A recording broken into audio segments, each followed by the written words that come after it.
ಶೀತವಾತಗಳಾಗಿ ದೇಹ ಕೌಶದ ಪಥ್ಯ ಚೇತ ಕೆರಳಿದರೆ ಕಣ್ಣು ಕಿವಿಗಳಾತುರದಿಂ ಪ್ರೀತಿಯಿಂದದನೊಲಿಸಿ ನೀತಿಯಲಿ ಶಿಕ್ಷಿಸುವು ಧಾತುಮದ ನೆಮ್ಮದಿಗೆ ಮಂಕುತಿಮ್ಮ.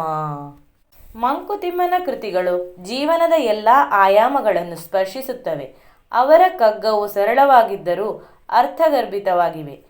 ಈ ಕಗ್ಗದಲ್ಲಿ ಅವರು ಆರೋಗ್ಯ, ಸಂಬಂಧಗಳು, ಸಮಾಜ ಮತ್ತು ಆಧ್ಯಾತ್ಮಿಕತೆ ಹಾಗೂ ದೇಹ ಮತ್ತು ಆತ್ಮದ ಆರೋಗ್ಯದ ಬಗ್ಗೆ ಮಾತನಾಡಿದ್ದಾರೆ.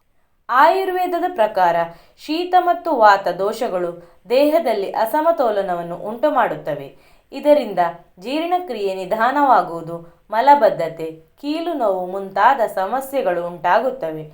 ಶೀತ, ವಾತ ಮುಂತಾದ ದೈಹಿಕ ಸಮಸ್ಯೆಗಳಿಗೆ ಔಷಧಿ ಮತ್ತು ಪಥ್ಯದ ಮೂಲಕ ಪರಿಹಾರ ಕಂಡುಕೊಳ್ಳಬಹುದು. ಇದರರ್ಥ ಆಹಾರ, ನಿದ್ರೆ, ವ್ಯಾಯಾಮ ಇತ್ಯಾದಿಗಳನ್ನು ಸಮತೋಲನದಲ್ಲಿ ಇಡಬೇಕು.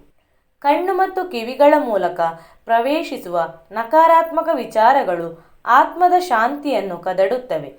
ಈ ಸಮಸ್ಯೆಯನ್ನು ಪ್ರೀತಿಯಿಂದ ಸಲಹೆ ನೀಡಿ ಮತ್ತು ಶಿಸ್ತು ಕಲಿಸುವ ಮೂಲಕ ನಿವಾರಿಸಬಹುದು ಎಂದು ಅವರು ಹೇಳುತ್ತಾರೆ. ಒಬ್ಬ ವ್ಯಕ್ತಿಯ ಮನಸ್ಸು ಕೆರಳಿದಾಗ ಅವರನ್ನು ಪ್ರೀತಿಯಿಂದ ಸಮಾಧಾನಪಡಿಸಬೇಕು. ಕಣ್ಣು ಕಿವಿಗಳ ಮೂಲಕ ಅವರನ್ನು ಸಂತೋಷಪಡಿಸುವಂತಹ ಮಾತುಗಳನ್ನು ಆಡಬೇಕು.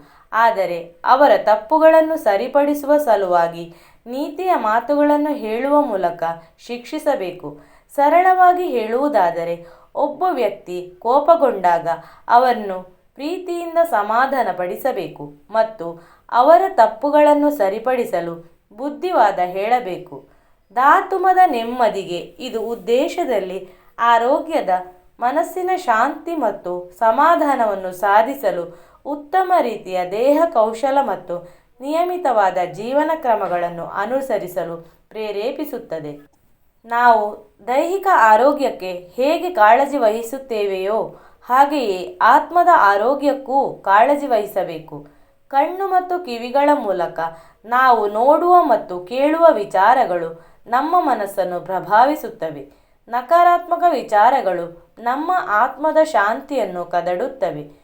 ಪ್ರೀತಿಯಿಂದ ಸಲಹೆ ನೀಡಿ ಮತ್ತು ಶಿಸ್ತು ಕಲಿಸುವ ಮೂಲಕ ಆತ್ಮದ ಶಾಂತಿಯನ್ನು ಕಾಪಾಡಿಕೊಳ್ಳಬಹುದು.